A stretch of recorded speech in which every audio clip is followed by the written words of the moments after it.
మనం చనిపోగానే మన ఐడెంటిటీ కోల్పోతామండి మనం. ఇక అప్పుడు మనల్ని పేరు పెట్టి ఎవరో పిలవరు.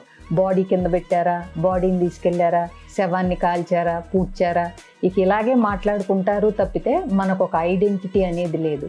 కాబట్టి మనం బ్రతికుండగానే చక్కగా మనకి నచ్చినట్టుగా ఎలా ఉంటాము విత్ ఇన్ లిమిట్స్, అంటే అవకాశాలను ఉపయోగించుకోండి. మీకు నచ్చిన వాటి మీద మీకు డబ్బుని మీరు ఖర్చు పెట్టుకోండి. అలాగే పొట్ట చెక్కలయ్యేలాగా మనస్ఫూర్తిగా నవ్వండి. డ్యాన్స్ వేయాలనిపిస్తే వేయండి. వాళ్ళేమనుకుంటారో వీళ్ళేమనుకుంటారో అనుకోవటం అనవసరం.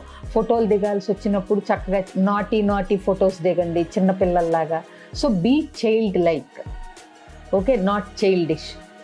జీవితంలో చనిపోవటం అనేది పెద్ద లాస్ కాదండి. బ్రతికుండగానే మనకు నచ్చిన జీవితాన్ని జీవించలేకపోవటం అనేది ఎక్కువ లాస్ అనేది గుర్తుపెట్టుకోండి. So we should celebrate the event of life.